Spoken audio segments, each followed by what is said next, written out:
And next up, we are so excited to announce that we have Salvador Gomez Colon live on the show. He took a trip to Davos last week, and let's see how it went.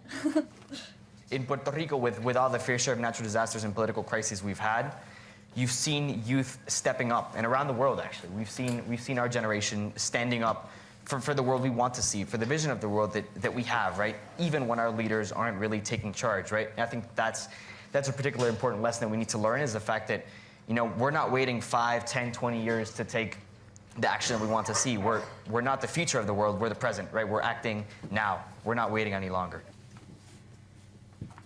So, Sal, thanks for joining us on the show. Of course. We're really excited to have you. So am I. So tell me a little bit about what you actually did while you were over in Switzerland at this forum. Yeah, so I went to Davos as one of the 10 teenage changemakers at the annual meeting this year. So it's the first time that the World Economic Forum hosts people under the age of 20, right, Wow. at the annual meeting. Awesome. Nonetheless, teenagers like me. So it was really an amazing experience.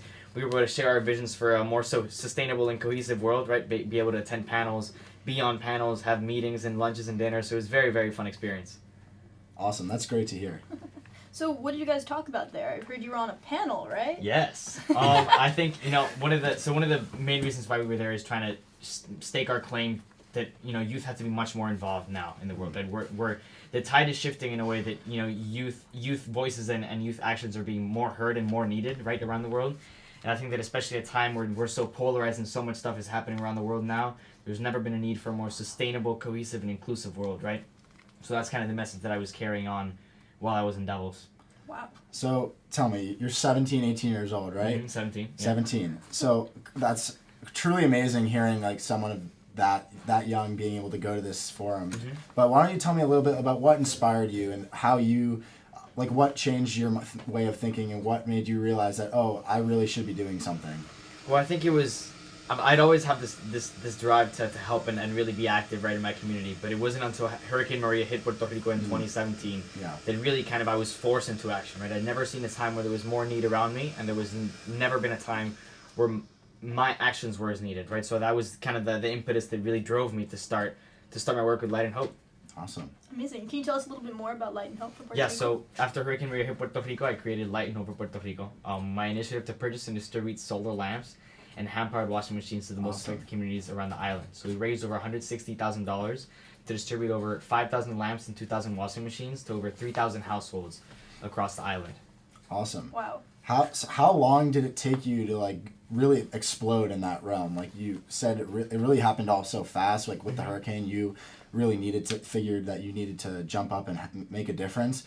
Describe like the timeline and like how you managed from going from nothing to $160,000 and like managing to raise enough money to provide for so many other people. Yeah, I think so. It was definitely an interesting experience because I didn't have power. I didn't have internet, right? So it was kind of or cell service. It was kind of getting all these things in line, trying the best I could. So when I first had the idea of getting to action and starting Light and Hope, I told my mom, and she kind of put me in contact with a few of her friends that kind of were in the solar energy and that sector.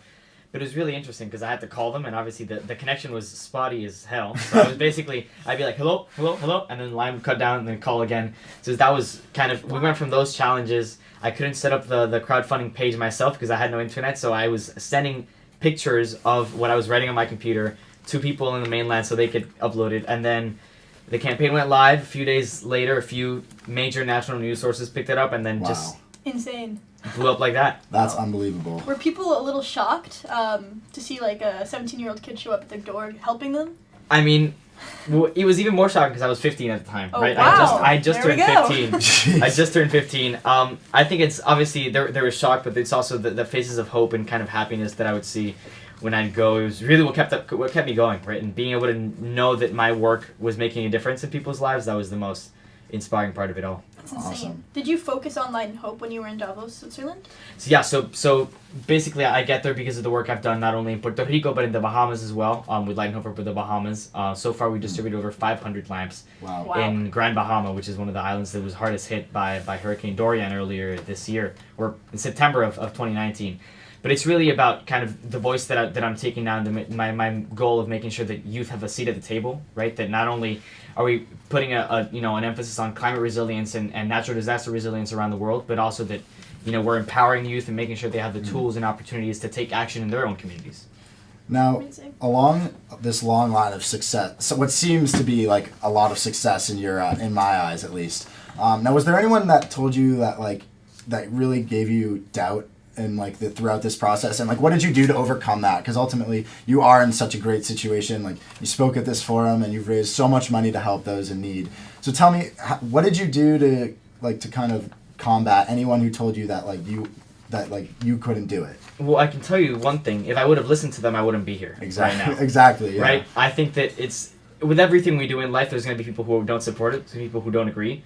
And that's fine, because we're not in a world where everyone thinks the same way. If not, we wouldn't be anywhere, right? I think there's a need for dialogue, there's a need for cooperation, there's a need for all opinions to be heard.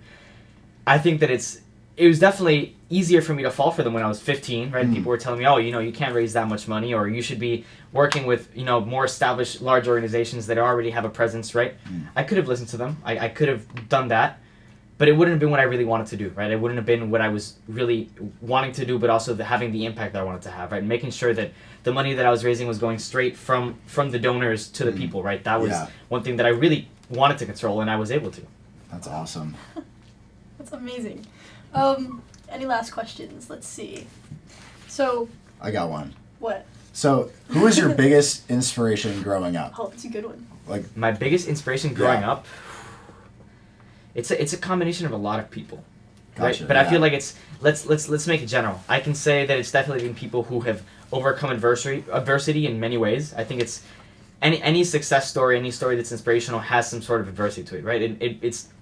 It's clear that to be able to do stuff, you really have to have some sort of challenge, because if you don't, then it's an easy way, right? I think that's definitely something huge. Awesome. Wow. And is there any way that you would suggest students here get involved in your campaign, or just helping, the climate change issue for Puerto Rico, for other places? What do you suggest? I think it's really important that we don't discourage ourselves because of our age, right? Just because we're teenagers doesn't mean that we have the maturity, responsibility, or capacity to drive action and positively impact others, right? Exactly, if you're passionate about something, you should go all the way. You should work to do the best you can with it, right? You shouldn't settle for less.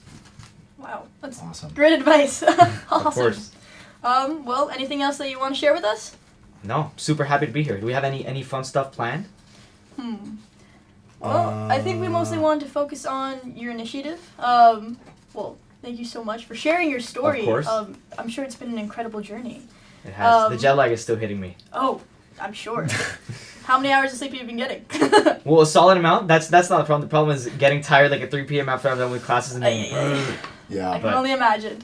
How have you managed to, this just kind of popped in my head. How have you managed to balance school on top of all this? I mean, that's a great question. Activists that we see, that are much older, I feel like they're doing this full time. I mean, you're doing this, I feel like this seems to be a full-time job on top of another full-time job, which is school. So, how do you balance the two? I just do. I mean, I don't know. There's no key to it. There's no formula for it. It's just I guess try your best, do what you can. Yeah, totally. Well, that's awesome. Actually, if you want to stay on for a bit, we have a little surprise planned. But thank you so much for joining us. Of course. Give a quick wave, hello.